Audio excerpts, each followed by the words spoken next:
दोस्तों, आपका अपना चैनल खबर चौक लगातार आपको दिखा रहा है कि किस तरीके से वहां हादसा हुआ, भगदड़ हुई और उसके बाद क्या सरकारी आंकड़े जारी किए गए तकरीबन 19 घंटे बाद। मैं मेरे सहयोगी कृष्णा मिश्रा लगातार आपको एक एक खबर, एक एक तस्वीर वहां की दिखा रहे हैं।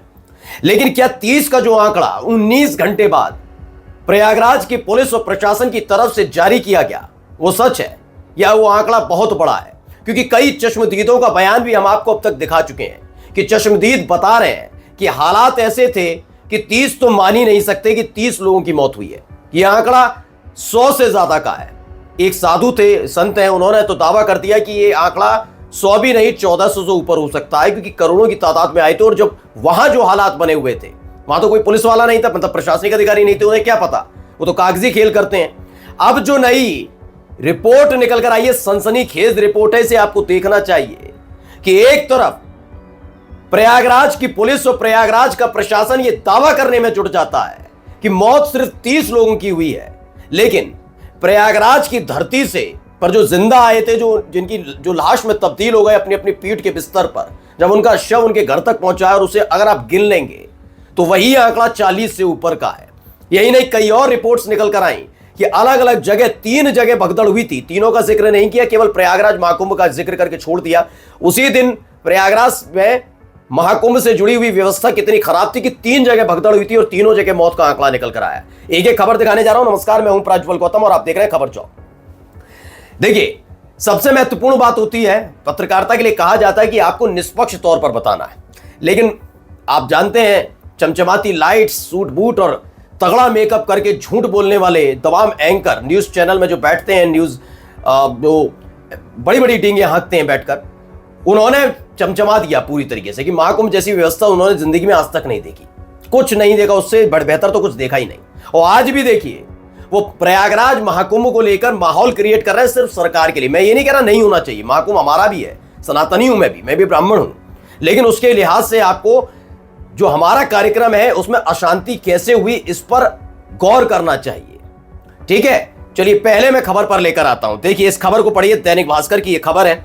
क्या लिखा है? महाकुंभ भगदड़ हादसे में स्टेट वाइज मौतें जो हुई हैं, क्योंकि उन जो प्रयागराज से जब मौत हुई और उसके बाद उनके परिवारों को शव भेजे गए, तो उनके आंकड़े को पढ़िए कितना है। कितना बताया था प्रशासन ने? 30 लोगों की मौत। और अब आंकड़ा पढ़ते जाइए। एक उत्तराखंड के व्यक्ति की मौत होती है, 3 हरियाणा के लोगों की मौत हो जाती है प्रयागराज में, 3 और 1 होते हैं 4।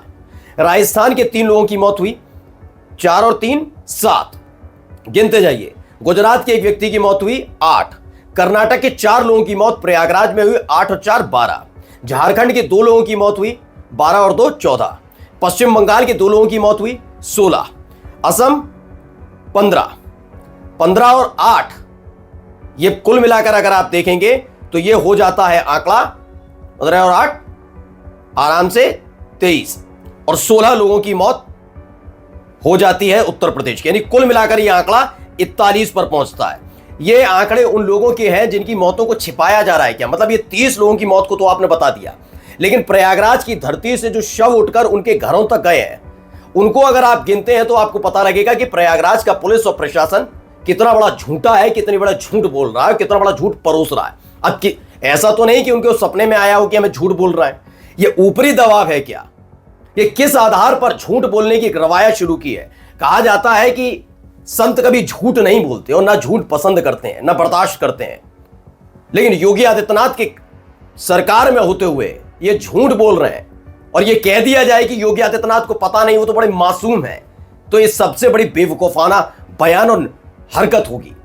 योगी आदित्यनाथ को सब पता है, सब पता है कि इतनी तादाद, इतना बड़ा कार्यक्रम और इतनी जबरदस्त भगदड़ के बाद मौतों का आंकड़ा बहुत बड़ा है, लेकिन वो जानते हैं इस बात को कि चुनाव दिल्ली में भी है, लेकिन दिल्ली से ज्यादा फिक्र उन्हें मिल्कीपुर में होने जा रहे उपचुनाव की है। इसलिए आप याद करिएगा, जब वो मिल्कीपुर गए, उन्होंने महाकुंभ के आयोजन का जिक्र किया, उन्होंने जिक्र किया अयोध्या में राम मंदिर का, क्योंकि आस्था के नाम पर ये वोट बटोरने वाले लोग हैं। सोचिए, लाश का जो मरे हैं लोग, उनका सही सही आंकड़ा पेश करने में इनकी सांसें फूल रही हैं, जबकि इन्हें स्पष्ट तौर पर आगे आकर आंकड़े बताने चाहिए थे कि इतने लोगों की मौत हुई है, लेकिन यह नहीं किया जा रहा, क्योंकि जानते हैं कि अगर इस दौर में अगर ये कर दिया गया तो ये सबसे असफल आयोजन कहा जाएगा महाकुंभ से जुड़ा हुआ। और हिंदुओं की आस्था पर अगर चोट होगी तो जैसा हश्र 2024 के लोकसभा चुनाव में बीजेपी और खासतौर मोदी शाह को झटका लगा, वैसे योगी आदित्यनाथ को मिल्कीपुर में लग सकता है।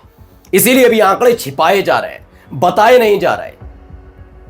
30 आंकड़े आपने मौत के बता दिए, लेकिन लोगों के घरों में प्रयागराज से उठकर उनके घरों तक जो लाशें जा रही हैं उनकी गिनती कौन करेगा? ऐसे कैसे हो जाएगा कि 30 लोगों की मौत का आप दावा करें और मरने वालों की तादाद 41 तक पहुंच जाए? चलिए अगली खबर भी दिखाता हूं। सूर्य समाजवादी लिखते हैं महाकुंभ में 1 2 नहीं बल्कि 3 जगह भगदड़ से जाने गई, कौन कौन सी जगह थी? और ये सच खबर है। संगम, झूसी, जीटी रोड, ये 3 जगह पर हुई, लेकिन कहां का जिक्र किया जा रहा है? केवल संगम का जिक्र किया जा रहा है। यहां हुआ, हम बात ही नहीं कर रहे। झूसी और जीटी रोड पर को पता ही नहीं चल पा रहा कितने क्या हुआ। अब आइए एक और दैनिक भास्कर की है, भास्कर इन्वेस्टिगेशन। इन्होंने क्या कुछ बताया, खबर देखिए। 49, 61 या 100, इसमें से एक भी आंकड़ा 30 को नहीं छू रहा, 30 से पार जा रहे हैं। 49 लोग मारे गए, 61 लोग मारे गए या 100 लोग मारे गए। भगदड़ में मौतों का आंकड़ा क्या? महाकुंभ में 1 नहीं 3 जगह भगदड़ हुई, जीटी रोड पर भी 5 मरे, लेकिन उसका जिक्र है कहीं?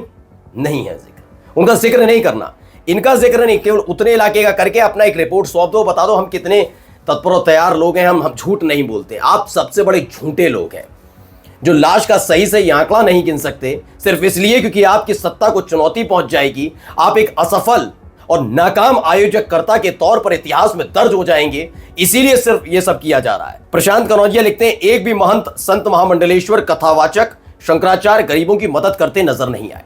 आम आदमी ही एक दूसरे की मदद कर रहा है, ये बात सच है। अभी खबर दिखाता हूं। आपस में इसी तरह मिलकर रहो, क्योंकि इंसान ही इंसान के काम आएगा। ये धर्म के व्यापारी सिर्फ चुनावी सुपारी लेना जानते हैं, ये कहा गया है साफ साफ। अब देखिए राजेश साहू ने भी लिखा है, देखिए न्यायिक आयोग के सवालों के जवाब नहीं दे पाए अफसर।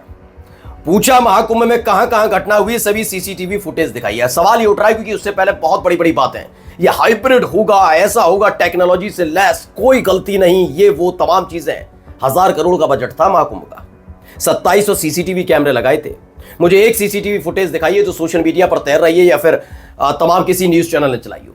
सारे सीसीटीवी फुटेज संभाल के रखे गए हैं जिसे बाहर ना चले जाए, क्योंकि और भयावहता उठ आएगी। क्योंकि क्या है ना, जब भगदड़ हुई तो लोग मोबाइल लेकर ये नहीं देख रहे थे कि वीडियो बनानी है, वो क्या कर रहे थे, अपनी जान बचा रहे थे। लेकिन सीसीटीवी तो ऊपर टंगा हुआ था, उसमें सारी चीजें कैद हुई होंगी, कैसे एक दूसरे के ऊपर लोग चल रहे हैं, पुलिस वाले हैं नहीं है, व्यवस्था कहां है, तो वो पोल खुल जाएगी। इसलिए एक भी सीसीटीवी फुटेज सामने लाने से डर रहे हैं, घबरा रहे हैं। बाद में कुछ लोग संभले तो उन्होंने वीडियोस बनाई, और जब सोशल मीडिया पर वो वीडियो तैरी तो पहले जो कह रहे थे कि भगदड़ ही नहीं हुई है, उन्हें मानना पड़ा भगदड़ भी हुई, हालात भी खराब हुए। उसके बाद 30 लोगों का आंकड़ा जारी करना पड़ा, उसमें भी झूठ बोल रहे हैं। 3 जगह भगदड़ हुई, 1 जगह की भगदड़ का आंकड़ा जारी कर दिया गया, सिर्फ इसलिए क्योंकि इनको कोई झूठा करार न दे। लेकिन सबसे बड़ा झूठा वही होता है जो दूसरों की मौत का माखौल उड़ाए। नमस्कार।